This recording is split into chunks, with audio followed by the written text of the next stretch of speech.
Testing 1 2. Testing 1 2.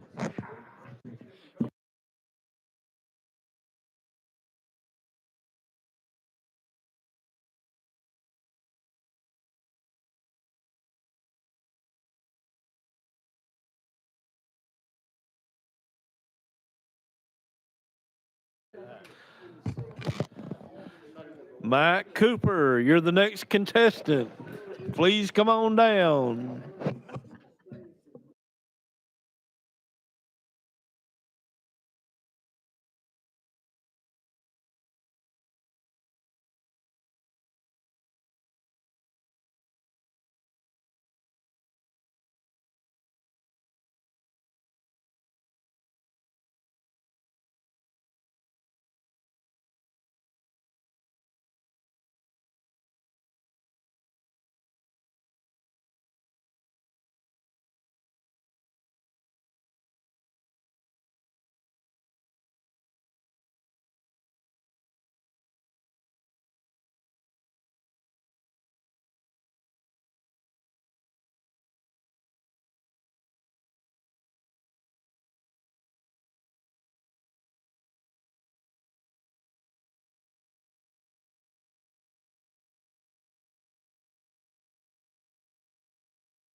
Good afternoon. Today is Tuesday, April the 9th, 2024. I hereby call the local government full committee to order. Madam Clerk, will you please take the roll? Representatives Alexander, Burkhart, Carr, Doggett, Hale, Hilton Haynes, Holsclaw, Love, Martin, McKenzie, Miller, Moon, Raper, Reedy, Rudd, Shaw, Slater, Stevens, Thompson, Warner, Vice Chairman Wright, Chairman Crawford. Present. Mr. Chairman, you have a quorum. Thank you, Madam Clerk. We have 9 bills on today's calendar. We'll be taking those up. Does any of the members have any announcements or personal orders? Seeing none, we'll jump into our agenda today. Start with item number 1, House Bill 0526 by Chairman Haston. We've got a proper motion and second. I do see we have amendments on the bill. Would you please give us the drafting code of the amendment you want to run? 15997. 15997. That is correct. That's what we have. We got a proper motion and second on the amendment. Would you like for us to place the amendment on the bill for discussion? Yes. Without objection, we're voting on amendment 15997 going on to House Bill 526. All in favor, please say aye. Opposed, no. Bill's now amended. You're recognized, Chairman Haston. Thank you, Mr. Chairman. This bill is a small step to help municipalities by changing the current required method of depreciation for water lines and utility equipment purchased with grant funds by delaying depreciation by 1 year. With that, I'll be glad to answer any questions. You've heard the explanation of the sponsor. Is there any questions for the sponsor? Seeing none, we're ready to vote on House Bill 526. Moving on to government operations. All those in favor, please say aye. Opposed, no. Bill moves on to government operations. Thank you, Mr. Chairman. Committee. Item number 2 on today's agenda is, let me get over here, House Bill 2215 by Representative Parkinson. I do see we have an amendment on this bill. Would you please give us your drafting code, sir? Yes, sir. That amendment look like 017373. That is not correct. That is not correct. All right, so let's try it again. Hang on a second. I'm not going to look at my assistant, Vanessa. I'm not going to even look at her. Let me see. I got it. I think I got it right here. Is she still in there? Let's see. I got another one here. Well, hang on a second, because there were a bunch of them. Here we go. I think this is the right one. I'm getting the evil look from Vanessa over here, y'all. So y'all protect me, please. 017469. That is correct. Do I have a motion on the amendment? Proper motion in a second. Would you like for us to place the amendment on the bill for discussion? Yes, sir, because it rewrites. Without objection, we will be placing amendment 17469 on to House Bill 2215. All those in favor, please say aye. Opposed, no.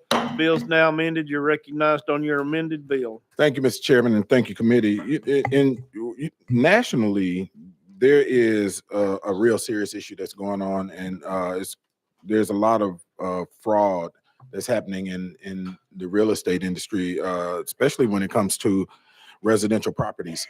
What is happening is there are people that are creating fake quit claims. They're taking them into our Register of Deeds office, and they're literally walking away with people's properties. And sometimes I found out recently that some of the people, they'll even scour the obituaries, see who has passed, see what properties they own, get a fake quit claim, take it into the Register of Deeds office, and they officially own their property. And sometimes it is years before that family even finds out that their property has been stolen. And it costs a lot of money to be able to trace back, the property and who stole the property, and in a lot of cases these properties are also transferred multiple times after the individual has stolen the properties. And it's just that simple, honestly. And I hate to be up here giving people a roadmap to steal property, but it's just that simple. You get a quit claim, you get a notary that will notarize your quit claim deed, and you take it into the Register of Deeds office, no ID needed, hand it over to the Register of Deeds, and you literally own that property. And so what this bill does is it sends this subject matter to TASER for us to study and come and pull all of the parties together the deeds offices, real estate lawyers, and others, so that we can come up with a solution to stop or at least slow down quit claim fraud. Additionally, there are other types of fraud that are happening also, contract fraud. I have an 82-year-old constituent who her daughter came to me because people were coming to her house knocking on her doors, and then they put one of the lock boxes on her doors with a key on it, and people were coming and telling her they were here to inspect the property. She had no idea why they were there to inspect the property. Well, apparently some guy in California, or I'm sorry, some guy in Tennessee, had told or created a fake contract on her property, sold the contract to a real estate firm, and that real estate firm unknowingly was sending people to inspect the property because they now owned the contract on that property. And you know, and all, first of all, this lady, she's 82 years old, and she lived in her house alone, and it was scaring the dickens out of her because all of these people were coming every day to look at or inspect her property. And she had never ever sold the property or had a contract on the property or sold a contract on the property. And so that's what this bill is doing. I serve on TASER also, and I did speak with, thank you, sir. Thank you. And I'll end there. It's a good place to stop. Question has been called on the bill. We're ready to vote on House Bill 2215. Mr. Chairman, Yes. I'd ask not a question of them, but of you. I have the number and I have the description, but I don't have the actual amendment in my book. It is strictly replacing the bill with a study, isn't it? Okay, just wanted to make sure that's what we're voting on. That is correct. Okay, And thank you. and I do have one person, I apologize, I just now seen it, that I acknowledged they could speak. So I'm going to ask you, thank you. It's been withdrawn, and I'll recognize Chairman Reedy. Thank you, Mr. Chairman. And Representative, of course, we spoke offline about this. And then you being on the TASER committee, what areas can we flesh out right now that you will be looking for, or what we should be inspecting as far as inspect or discover in this TASER study that you want to be brought to the forefront so we know how to challenge this? And it's interesting in our conversation, there's a company out there called Title Lock that we could hire and pay them money, and they'll secure our properties at the registrar's office. And it's interesting that you'd have to hire somebody to do that to keep this scam from taking place. Can you speak to that? Yes, sir, I can. And I had about 20 more minutes of my presentation. I'll go ahead and do that also. I'm just kidding, Mr. Chair, just kidding. This study must investigate the prevalence of real estate fraud in this state, the different schemes used to perpetrate real estate fraud, the methods used by other states to combat real estate fraud, and the best practices for local government officials in registering documents related to the real estate transactions. That's what we'll be studying on this legislation. Chairman Reedy, does that answer your question? Any more questions for the sponsor? Seeing none, I think we're ready to vote on House Bill 2215, moving on to finance. All those in favor, please say aye. Opposed, no. The ayes have it. The bill moves on to finance. Thank you, Mr. Chair. Thank you, committee. Next on today's agenda is item number 3. This is House Bill 1229 by Representative Hemmer. Proper motion and second. Representative Hemmer, I do see we have amendments on this bill. Can you please give us the drafting codes of the one you want to run? Yes, sir. Thank you, Mr. Chairman. It'll be 017688, please.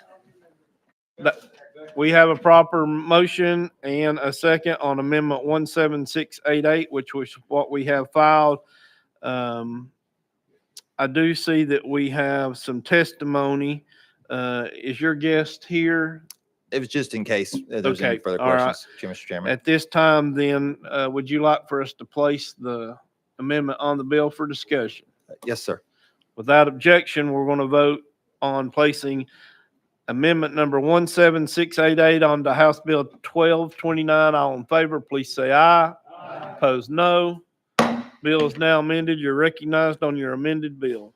Thank you, Mr. Chairman, members of the committee. Really appreciate the opportunity to speak on this great legislation. The goal of this permissive legislation is to increase affordable housing options in Tennessee's workforce by enabling local governments to provide credit support for bonds issued through the IDBs.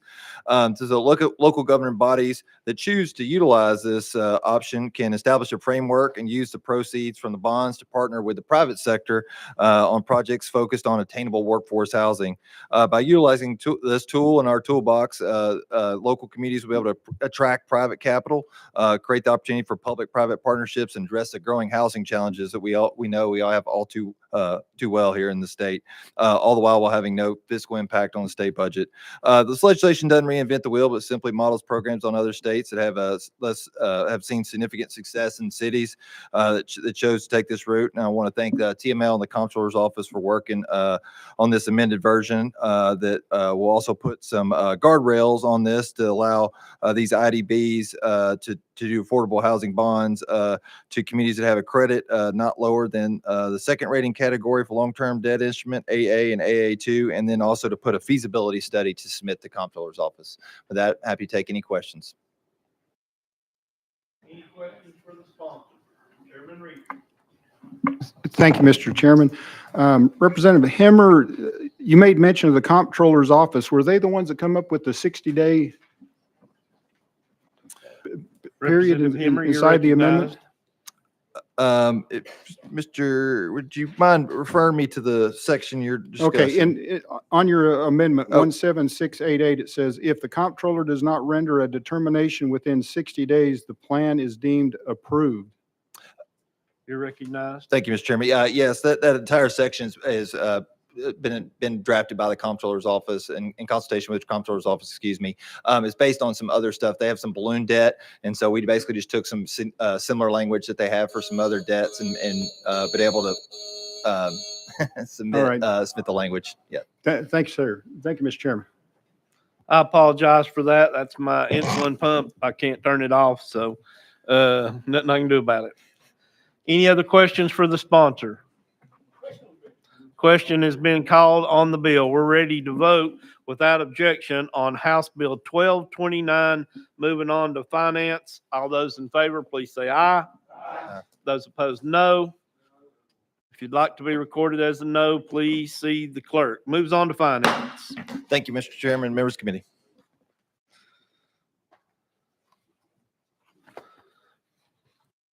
Item number 4, is it off notice or? Yes. Okay. Without objection, the sponsor has asked that we take item number 4. It will be placed off notice at this time without objection. Off notice. Item number 5. This is House Bill 3002 by Representative Shaw. Got a proper motion in second. I do see that we've received 2/3 majority resolution from the local governing body that's filed in my office. You're recognized on your bill, sir. Thank you, Mr. Chairman. This bill does exactly what the caption says. I will stand ready for any questions pending any. You've heard the explanation of the sponsor. Any questions for the sponsor?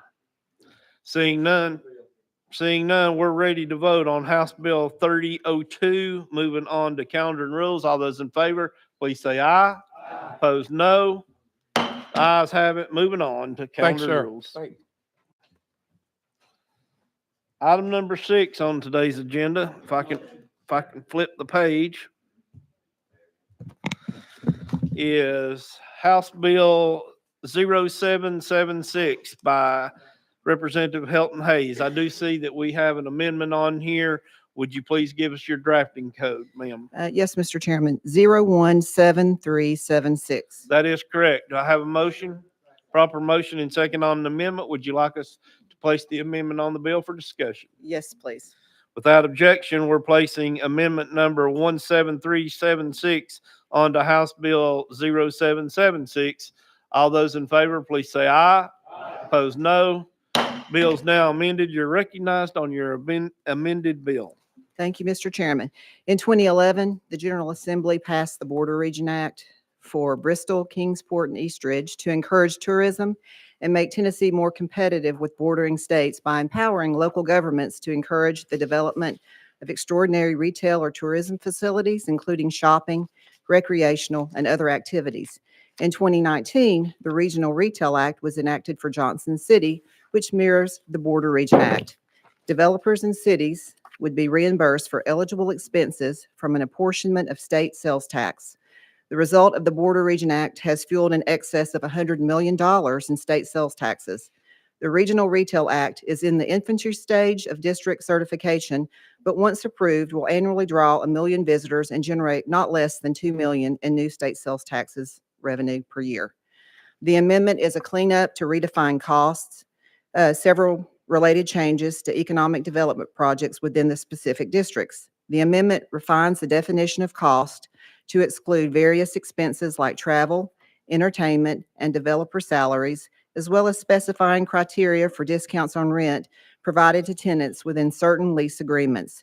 Additionally, it mandates that costs exceeding $3 million must be certified by an independent certified public accountant before submission to the commissioner. The amendment also includes provisions for notification timelines regarding cost determinations and clarifies that modifications made to the chapter after July 1st, 2024 do not apply retroactively to projects initiated before that date. These changes are effective upon the enactment of the bill, with different sections applying to costs submitted for reimbursement on specific dates. And this, like I said, this only applies to Bristol, Kingsport, Eastridge, and Johnson City. And all stakeholders are in agreement with the amendment. You've heard the explanation of the sponsor. Are there any questions?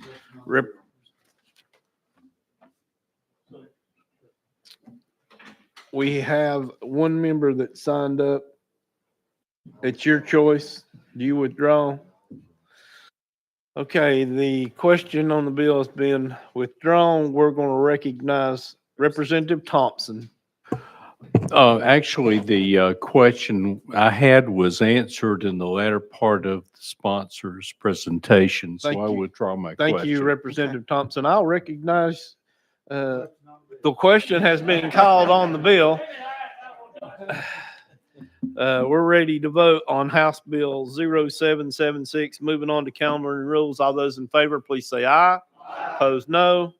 Bill moves on to calendar and rules. Thank you, Mr. Chairman and committee. You're welcome. House Bill 2868 by Chairman Vaughn.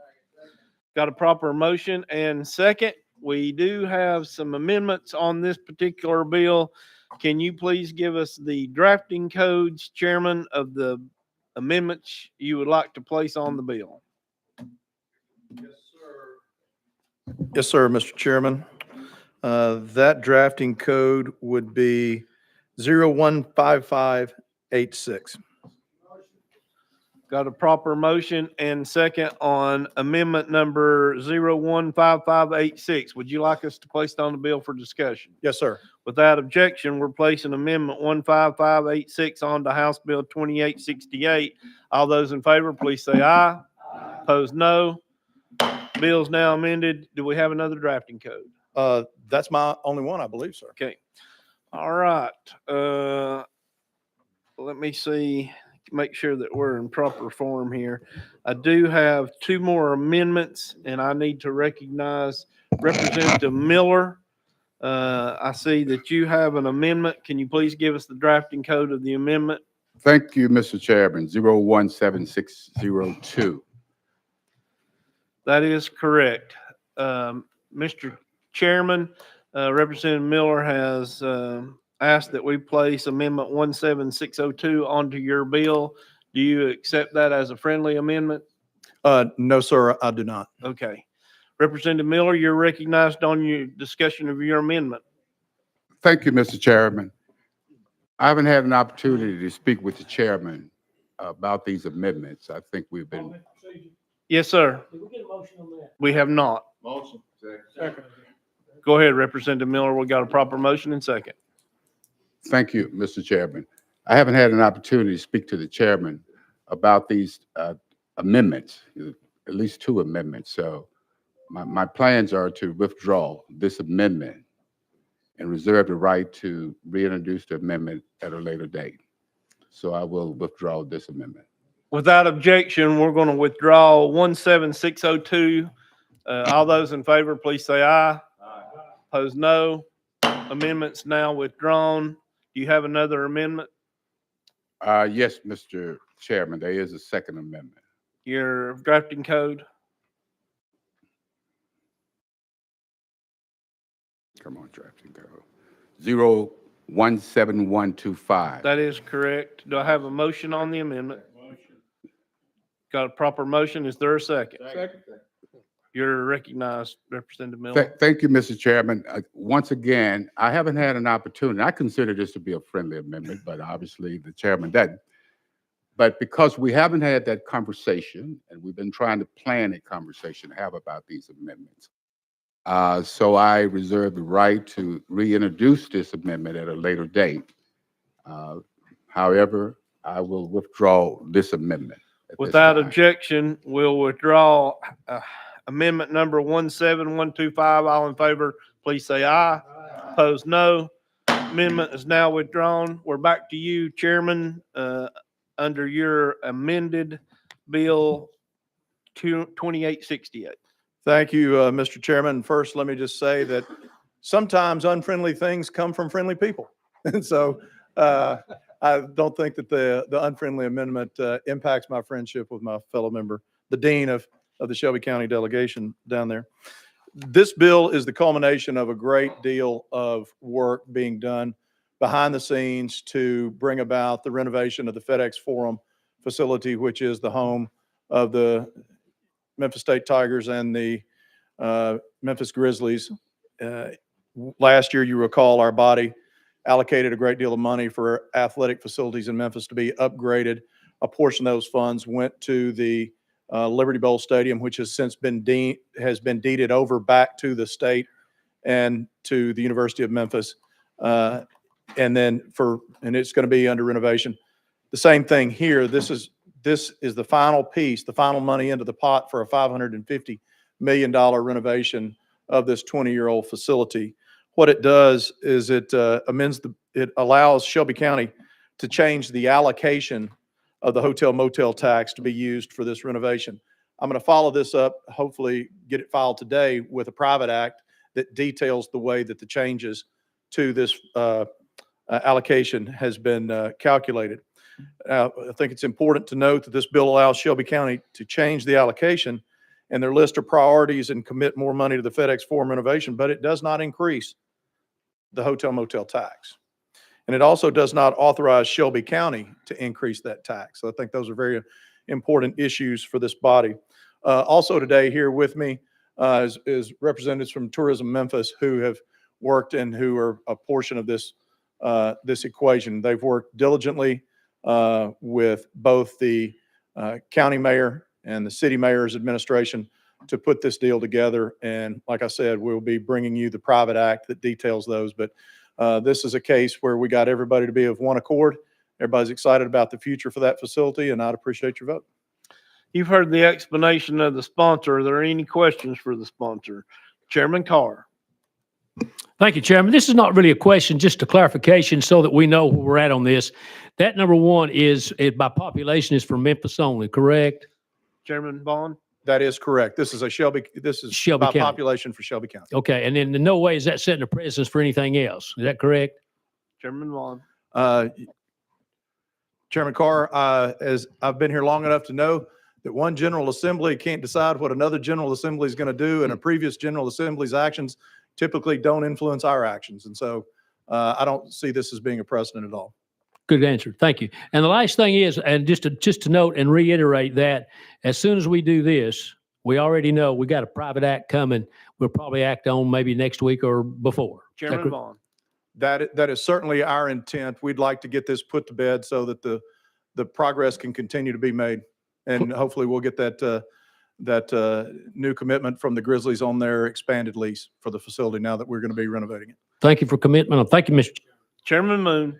Thank you, Mr. Chairman. To the sponsor, FedEx Forum is used for a lot more than just the home of the Grizzlies. I want to commend everyone in your delegation for hosting the NCAA regional tournament this year. I think you did an outstanding job. Thank you, Mr. Chairman. Representative McKenzie. Thank you, Mr. Chair. And I too am excited about the probability, I'll say, of Memphis continuing to have professional sports. It's a city that richly deserves it. And it's a great venue, but as everyone knows, things age and things need to be upgraded and replaced. And I'm glad that you all are looking at a major upgrade as opposed to a replacement. But my question, and I know it's named after Federal Express. They're going to come back next year asking for any kind of tax breaks or anything associated in the next General Assembly. Chairman Vaughn, answer at your own risk. I would just say, sir, that I think it's a pretty good chance that any of those expansion plans would not include the city of Knoxville at this time. Next on our list is Representative Thompson. Thank you, Mr. Chairman. I just wanted to call and say what a very good bill this is and a mastery of good legislative writing. I know I received a few negative things right at first, but after this amendment came out and after working with different entities, all those negative things went away. So this is something that's going to help not just Memphis and Shelby County, but it's going to help the state of Tennessee. We're on the border of two other states, and we get visitors from a lot of other states too. And I think it's going to bring in a lot of revenue. And plus, can't say I always agree with Chairman Vaughn 100%, but we are both True Blue graduates of Memphis, and we're strong Tiger fans and strong Grizzly fans. So thank you very much. Chairman Vaughn, be very careful. No, sir. What I was going to say is, I was picking at Representative McKenzie, but I think this is an illustration. Yeah. A lot of times here that for people who don't understand this body, there can be sometimes people interpret things as being regional of concern, and that people from one region of the state don't understand and don't share the same level of concern for another region of the state. And I just wanted to thank you and Subcommittee Chairman Carr for getting into the weeds with us on this legislation and understanding what it was doing. And for people who live in a different time zone from the FedEx Forum, you helped move this along and to help us get this in good shape. And I was just going to say personally, thank you to you two. And I believe the folks, the leadership in Memphis also share those thanks as well. Thank you. Next on the list is Representative Shaw. Thank you, Mr. Chairman. Now, I say amen to everything been said except for my colleague to my left here. But I did hear you, Mr. Sponsor, say, man, and you thrilled me when you said everybody. Say it one more time, just for the record. Everybody is on board. Yes, sir. We are all on board. The Shelby County Commission, the Shelby County Mayor, the Memphis City Council, the City of Memphis Mayor, and the Memphis Convention and Visitors Bureau are all on board with this, with what we're doing here and with the private act that you'll see coming to you next week. Representative Shaw. That's a record. That's a record. The reason why I say I've been here a while and I never heard that before. That's why I wanted you to repeat it and disregard what my colleague said. Representative Miller. I thank you, Mr. Chairman. I'm a little out of order, but Chairman Vaughn did recognize individuals out of Memphis, Tennessee, but I wanted to especially recognize our CEO, Kevin Kane, over here. He's the CEO of Memphis Visitors Bureau. Recognize him. Visitors Bureau. Out of order. Mr. Chairman, am I out of order to call for the question? You are not. The question has been called for. Yes. That is a non-debatable motion. So we will be voting on House Bill 2868. Moving on to calendar and rules. All those in favor, please say aye. Opposed, no. Bill moves on to calendar and Yes, rules. thank you. Yes. Yes, thank you.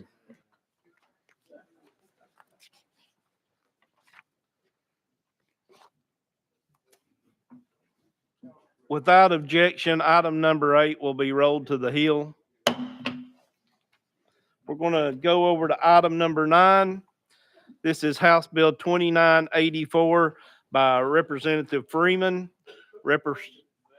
Got a proper motion in second. Representative Freeman has come to me and has asked that we roll this bill 1 week. And I have agreed to allow that to happen if the committee will allow that to happen. But this has been such a hard bill to really understand and work through with all the different parts of it. I have asked him if he would just be here, if nothing else, just to answer some questions of the committee so we can get a little bit more information and a little bit more knowledge about what this bill does. So without objection, I'd like to recognize him for that purpose. Seeing none, you're recognized, Representative Friedman. Thank you, Chairman. And just to make sure I'm doing exactly what you want, you want me to just answer questions? Do you want me to present the bill? I realize there have been quite a few mistruths that have been shared, and it's very difficult to clarify things that are not currently in the bill. So it might be best for people just to ask questions they've got, and then we can work our way through it, and I'll present next week. That will be fine. This is unprecedented territory. We normally don't do this, but I feel like it's very important that we get the questions answered that the committee has. And this Representative Wright, you're recognized. Thank you, Mr. Chairman. When there was referenced that there may be a presentation, is this like 4 or 5 minutes? Because I think maybe statements could be made that would alleviate then questions that might come up if we were recognized for 4 or 5 minutes. Yes, sir. We can do that. Representative Warner. Thank you, Mr. Chairman, but I guess parliamentary question here. We did get a motion and a second on this bill. We did. So are we going to take action vote on the bill today, or are we just going to? We're going to roll it, but for him to discuss it, I'll have to go out of session and let him make the statement, and we will answer questions. I'll go back in and we will officially vote whether to roll the bill or not. That will be our procedure. Thank you, sir. Any questions? Seeing none, we'll go out of session, and you're recognized for 4 to 5 minutes. Tell us a little bit about your bill, and then I will ask the committee to ask questions. Sure. Thank you, Chairman of the committee. So it's actually a good government bill, I believe. House Bill 2984 is a private act that authorizes the Metro Council to create the East Bank Development Authority. The East Bank Development Authority is going to have a single mission: to facilitate a new privately built neighborhood on the east bank of the Cumberland River. The state of Tennessee has made a sizable investment in the East Bank and deserves protection. A $500 million investment that we voted on last year in the $2.1 billion Nissan Stadium, which should be, we held the groundbreaking for this last February. There's an anticipated future investment in the Tennessee Performing Arts Theater that will also sit on that piece of property. Highways, bridges, infrastructure is already in place. It's anticipated that the development, or the investment rather, will support the future development on the East Bank. I believe the East Bank development is the best way to protect the state's investment. If we leave it up to the political swings of a Metro Council or mayor's office, you lose consistency in the direction of the development.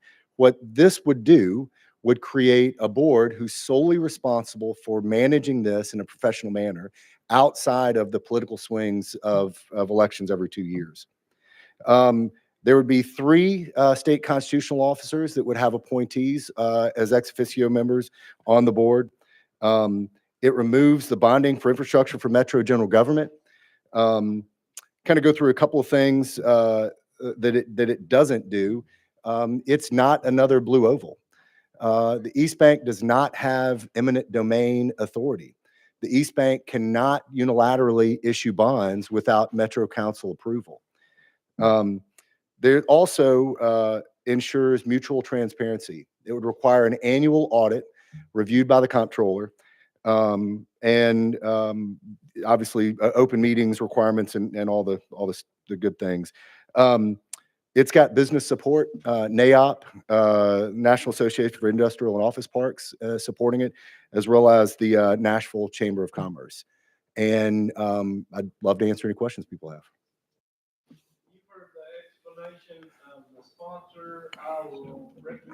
Start with Chairman Carr. Thank you, Chairman. Representative Ream, can you give us the geographical area that this is going to encompass? Representative Freeman.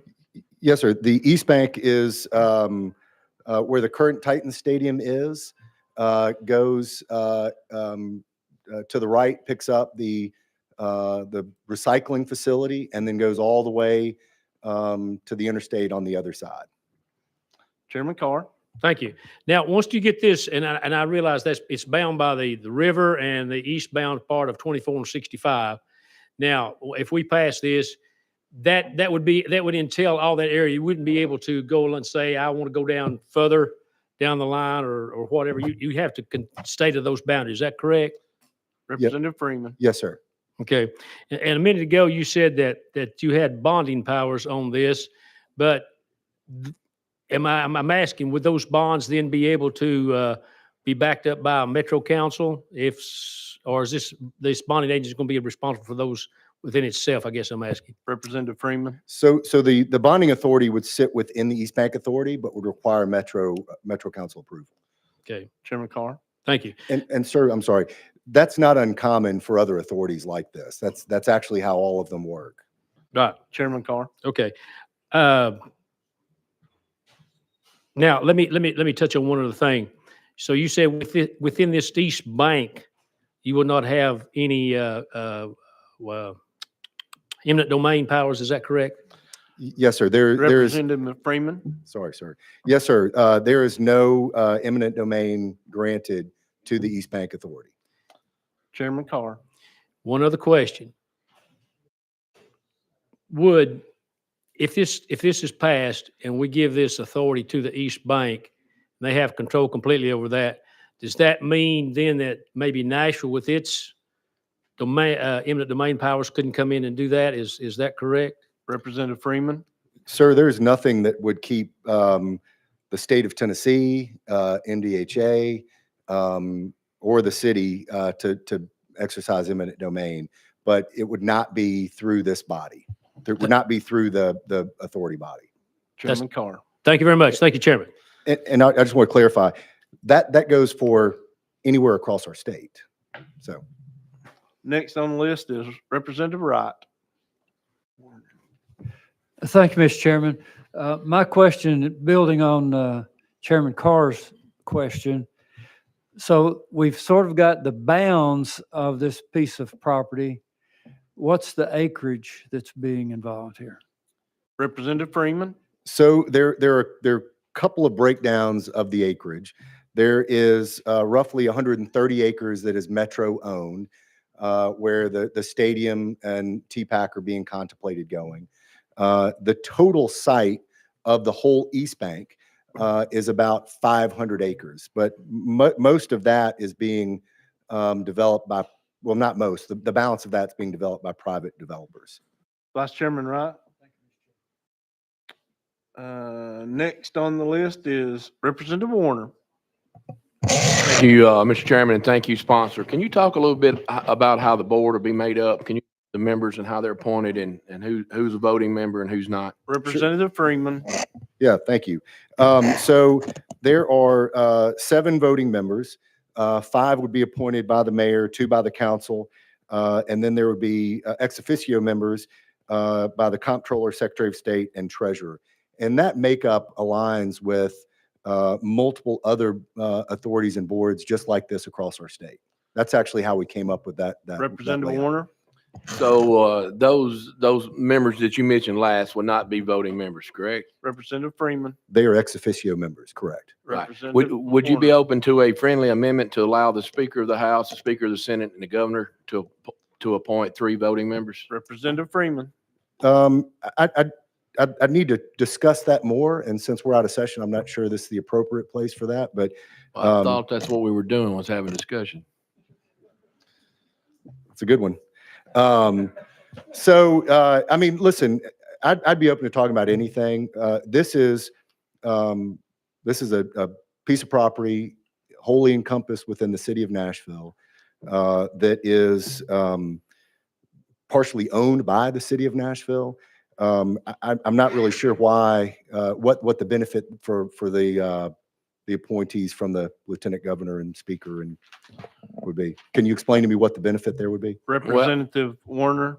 Well, guess I'm trying to go is there's a lot of times there's a lot of tax dollars that go to things inside of Nashville. As you know, the Nashville Airport Authority, the Sports Authority, they get Tennessee taxpayers. It really is kind of taxation without representation. The way I see it and my constituents see it. So I would just like to see it be, if we're going to set this up, that the speaker, the governor, and the lieutenant governor, be able to, appoint members maybe to this board.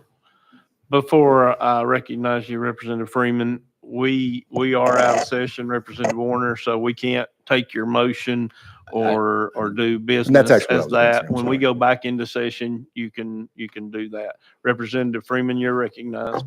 Yeah, listen, and while I appreciate that investment, the city also produces a lot of revenue for the state.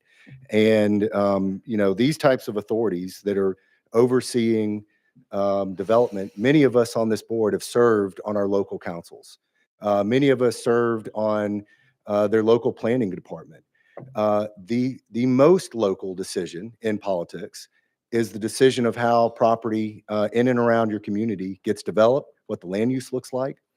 And that's what this authority is going to do. And while I appreciate your statement, we also just heard right before I came up here an investment in the FedEx Forum. And I didn't hear you talk about good government at that point, that we need to have a local say or a state say because of state investment. Please bring you talk to me. Don't talk directly to the members, Oh. please. Don't. I'm sorry, sir. Go ahead. I'm not sure how to do this anymore. This is kind of odd. I'm just gonna look down then. There are examples across our state that we have every single year where the state invests in something that they realize is going to be a good investment for the state of Tennessee. This is one of those opportunities, and I don't see the benefit of including additional appointees. Representative Love. Thank you, Mr. Chairman. To the sponsor, you made mention about development around in our neighborhoods and the development of East Bank.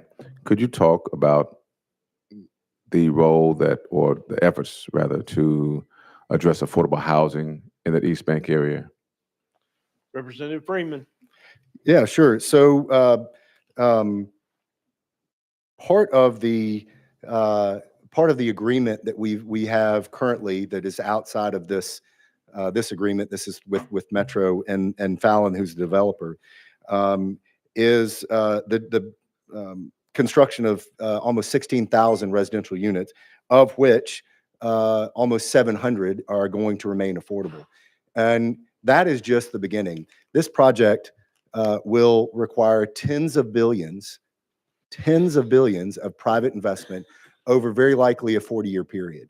If you begin to think about the geographical area of this development, if you were to put the tip of it at the Cumberland River and run it up Broadway, it would go all the way to Centennial Park.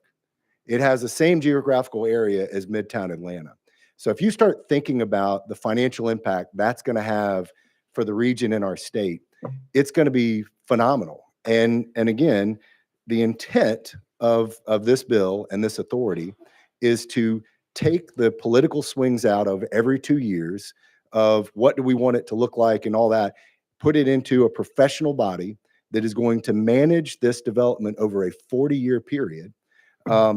There is not a developer in the world that's going to want to go into a development that's going to have to tilt at windmills to the will of a body that changes every 2 years.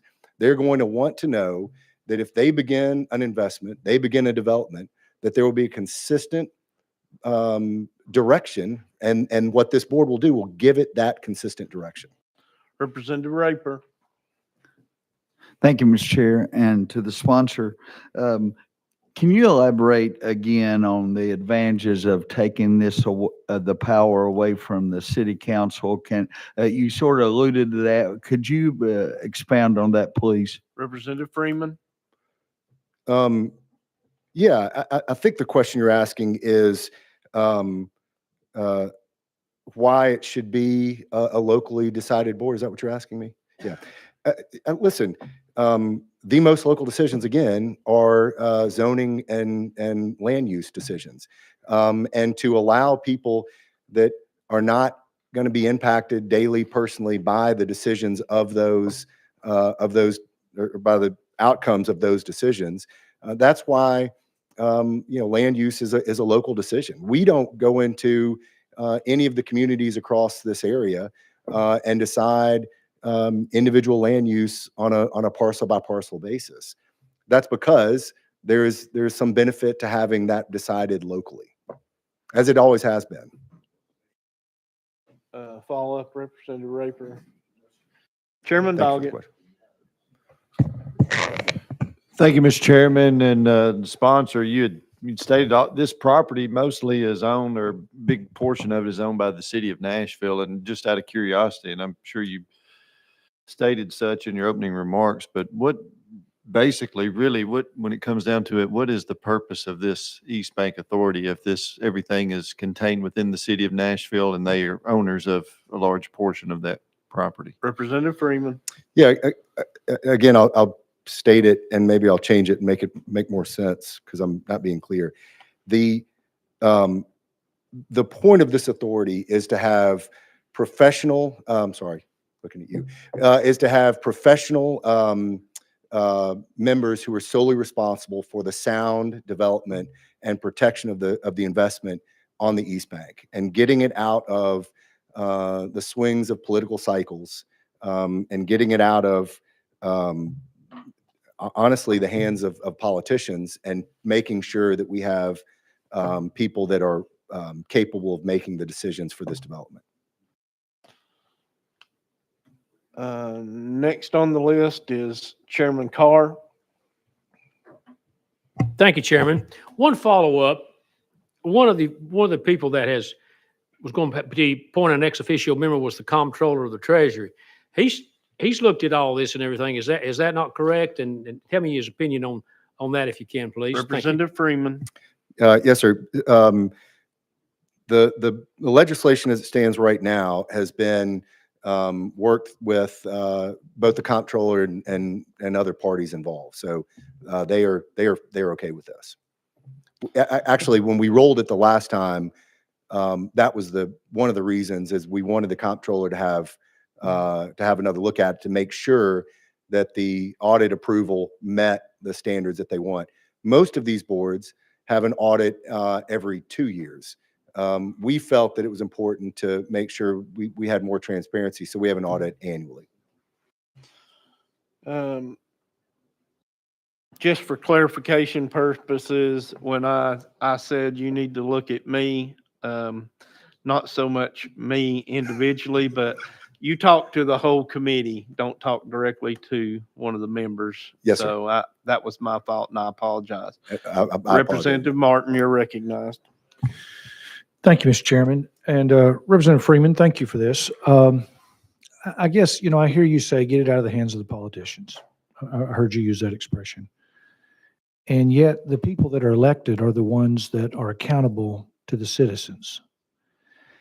And so I guess my question is, I think you mentioned 40 years you thought this authority would exist, but it doesn't necessarily say 40 years. It's just when it's done. Is that correct?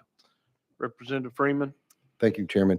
I mean, listen, I'm guessing it's a large area that will require, again, tens of billions of dollars of investment. That doesn't happen overnight.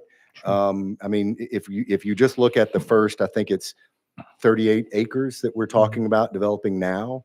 We're talking about that taking 4 or 5 years. And so I'm guessing, but it's not out of it's not unreasonable to assume it's going to take a long time. Representative Martin. And I guess my question is, these members are appointed 4 years and they can only serve twice. Is that correct? Go ahead. I guess, and I'm not familiar with Davidson County Metro government. Is that a 2-year term? Is that what I heard you say a moment ago? Is that a, Representative Freeman. I think the council is a 4-year term, but they're staggered, right? Yeah. Representative Martin. So every 2 years. so I didn't see anything in here that said that someone who is involved in development can't be on the authority. And I would think that would be something that could be beneficial, or maybe I'm missing something that's there and I'm not missing it. I mean, that's the good thing about having elected people making these decisions. And yes, things change, but you have people that, you don't like what's going on, and you can go to the city councilman and say, Mr. Councilman, I think they're making a mistake over here. You need to look into this. And they have some authority because they have some skin in the game because they're accountable to the people.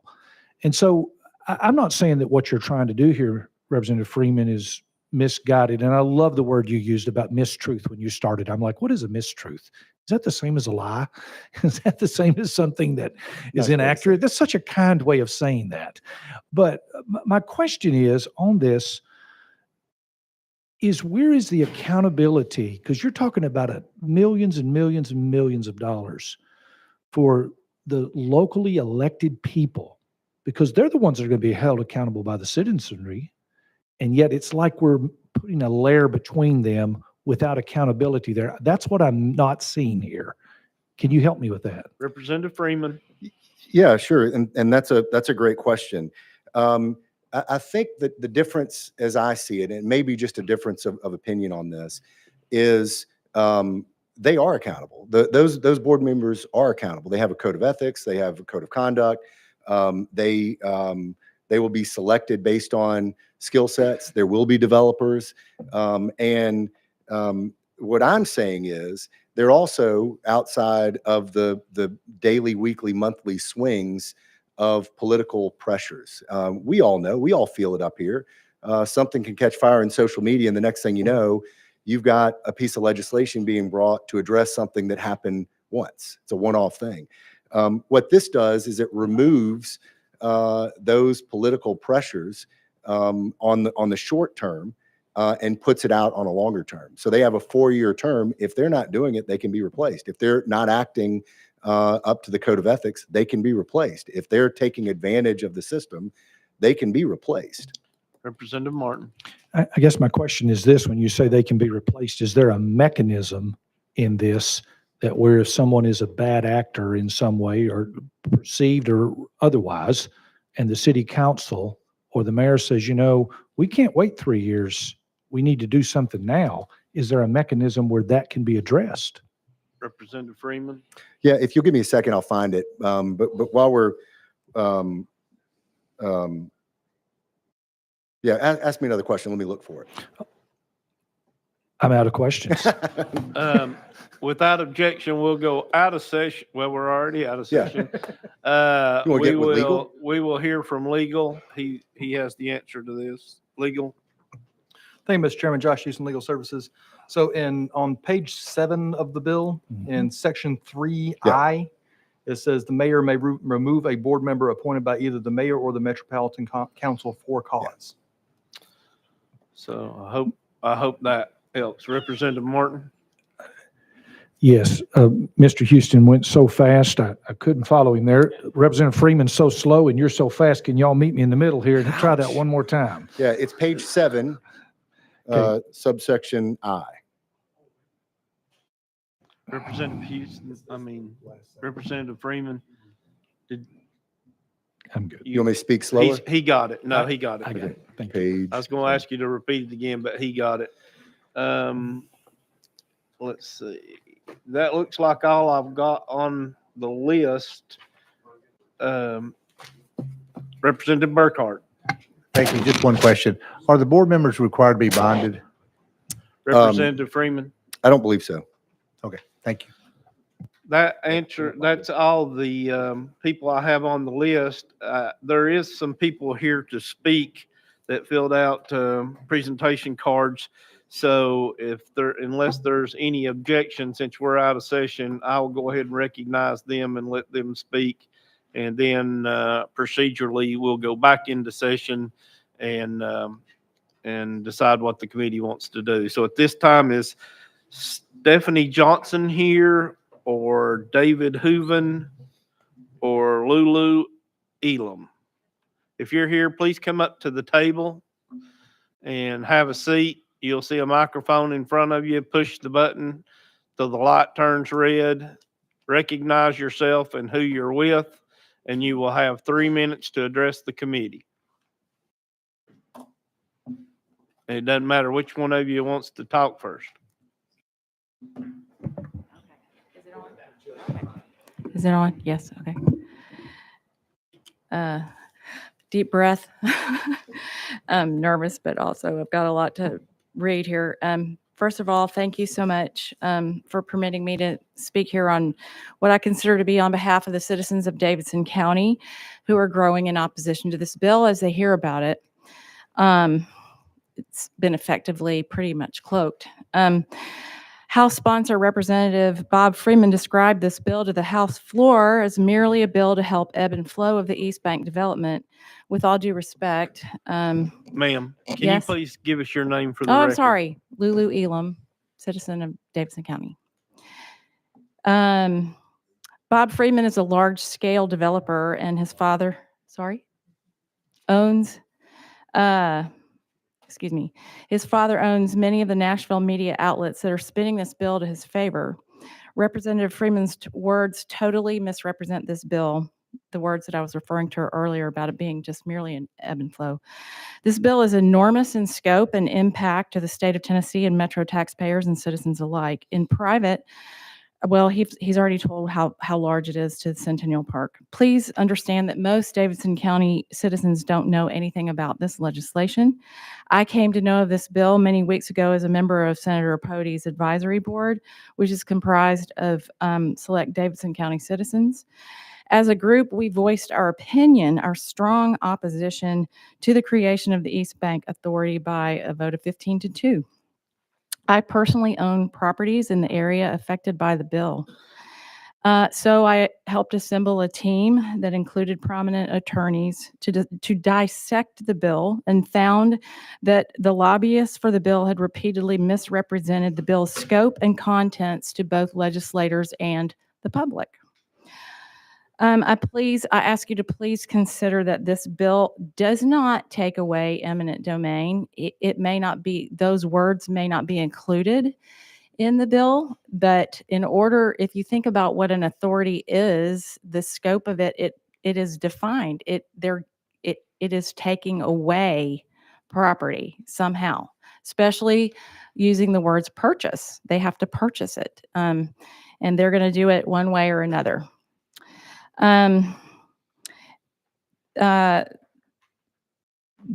There are other provisions in this bill that specifically grant the power of eminent domain. And after repeatedly denying this, the lobbyist, Alice Rowley, and the state attorney finally had to acknowledge the truth that it does contain eminent domain. This does not protect the Nashville taxpayers. Creating this authority removes any ability of the taxpayers to organize and hold accountable Metro's mayor and city council. Democrats and Republicans alike are working even right now, trying to push back something that the council is working on, and we're making headway. It would be a shame to take this Ms. Elam, ability. your 3 minutes is up. Oh, I barely got started. I do have a copy of what I wanted to say. If you all would like a copy, I can get it to you. Thank you.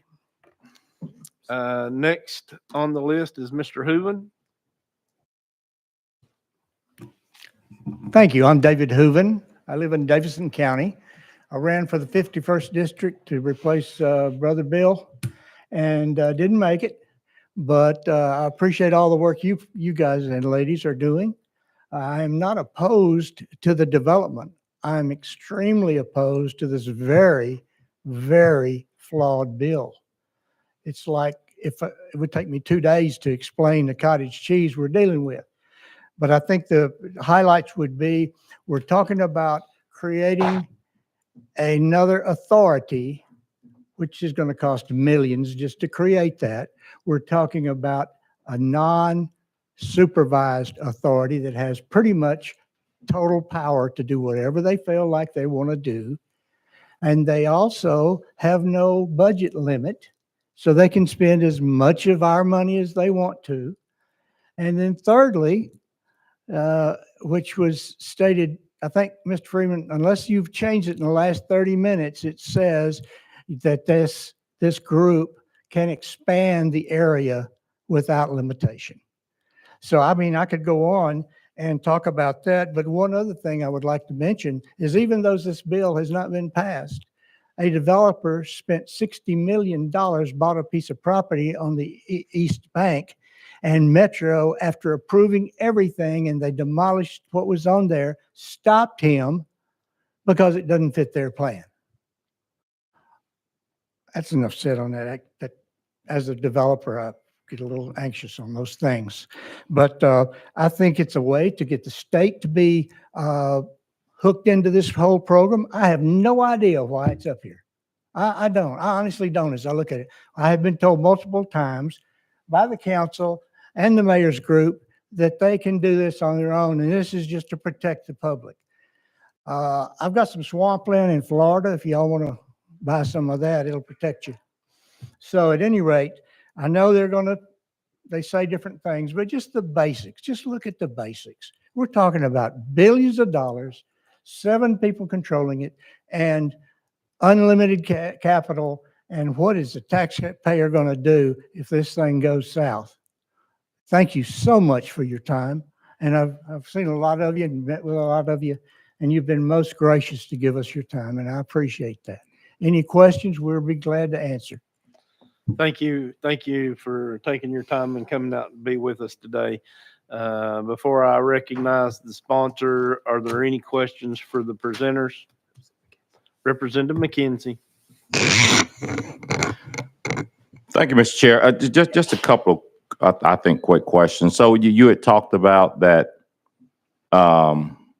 they can still take the property via eminent domain. Are you saying that this legislation or the setting up of this authority can take the property? Or are you saying that things are already on the book to allow Metro or the state or whomever else take the property from eminent domain? Are you saying that there's words in here that allow them to take the property? Ms. Elam?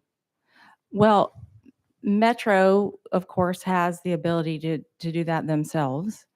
And this authority does as well. It's really a de facto. I mean, they've already said that Metro has, I mean, the state owns and Metro owns a certain amount already, and then they're already claiming in this authority, they're claiming this expanse of land.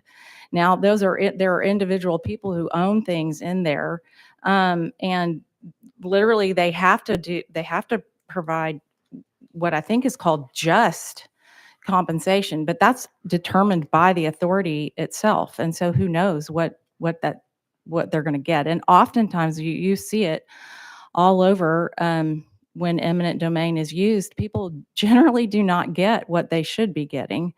Of course, who knows? We don't even know what's going to happen within this boundary. There was something proposed called the East Bank, Envision East Bank, but that's not in the bill itself. We don't know if once we hand this over to these people, they literally could do anything they want. And Representative McKenzie, you have another question? Yes, thank you. Yes, last question is, and it's just more of a statement that you would, from what I've read in the bill, two things. I didn't see any language that allowed them to expand past this East Bank footprint. So I'd like to figure out what. I'm sorry, I didn't bring the bill up here, but it does say that it has. Oh, I'm Okay. sorry. Yeah, and my second, and my question, that's one, and then my second one is more of a statement. Isn't this similar to what happened with like a sports authority these other development agencies what makes this quickly, if you don't mind, because I know we're on the time, what makes this different from many other of these other authorities? Representative McKenzie, Yes. can legal answer that question? Yes, I'd appreciate that. Thank you. Okay, I will recognize Josh Houston. Ask your question to him about the boundaries. Okay, so my question is, there was a statement made about how this authority can move the boundaries past what the sponsor has discussed. Is that factual? Thank you, Josh Houston from Legal Services. So the East Bank is defined in this bill in Section 1, subsection C. It says East Bank means that area within the metropolitan government bounded on the west and south by the Cumberland River, bounded on the east by Interstate 24, and bounded on the north by Interstate 65. There is no provision in this bill for them to expand that. So if they were to want to make it a larger footprint, they'd have to come here and add an amendment to this local bill if this passes. Okay, thank you. And my second quick question for you is, fundamental, I know there's always differences. Shall turn the pinball off. Is there anything as it relates to the sports authority or any of these other kind of authorities that's been set up across the state, is there anything fundamentally different between this one and that one? Thank you, Mr. Chairman. Josh Houston, Legal Services. So I'm not an expert about every type of authority that exists across the state, but from my reading of this and our discussions on the 9th floor in Legal Services, that this seems to be typical of other authorities. Representative Martin. Thank you, Mr. Chairman. My question is for Mr. Houston as well for Legal Services. And my question is this, is that if we don't approve this, what authority does Nashville have to basically accomplish the intent of what Representative Freeman, or are they just totally stuck without us? Why are we getting involved, I guess is my question. How are we helping them that they can't do this or something very similar to it on their own? Legal. Legal Services, Josh Houston. So my understanding would be that the city of Nashville has all the authorities that are contained within this bill. The reason for this bill is to create the governing body. Representative Martin. So they have the authority, but they need us to create the governing authority. So in other words, if we didn't do this, the city council could do everything that they're wanting to do with this authority. Is that a true statement? That is correct. So if you were an individual who believed that the city council should be the ones that are accountable to the people and how this thing is developed, then this bill would really, it's not necessary. I'm sorry, I don't mean to ask you that question. That's more of a statement, Mr. Chairman. You can ask that question to Representative Freeman. He's dying to answer it. Well, I wouldn't want him to die. I appreciate that. Yeah, I mean, thank you. You're recognized. The whole point of a private act is exactly this, is to allow a local municipality to create a governing body. And back to what I've said a couple of different times, we would like to get it out of the hands of the political sway of day-to-day politics and create a body that is solely responsible for managing this process. Chairman Moon.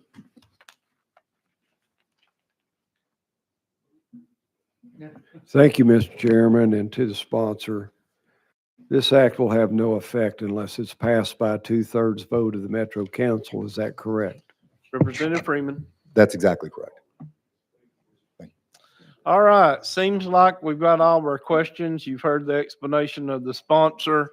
Without objection, we'll go back in session. And we're back in session, and I have had a request from the sponsor to roll this 1 week. Is there any objection to the request? Seeing none, all in favor of rolling this to next week, which is our final meeting. All those in favor, please say aye. Aye. Opposed, no. Ayes have it. We'll roll it to next week. Thank you, Chairman and Committee. Let's see, do we have time to take up one more? We do not. So at this time, all the remaining bills that's on the calendar And on the agenda today will be rolled to next week. We will also take up the special calendar next week, and this committee will close, subject to open of the chair. So we will, we'll take them up next week. Representative Warner, you're recognized. Thank you, Mr. Chairman, and just maybe a question or if we could the comptroller be on hand next week maybe to answer questions when this bill's heard? I will ask the comptroller to attend. Now, whether he does that, I can't say, but I will request it. Thank you, sir. Any other announcements? You got a proper motion to adjourn. We are adjourned.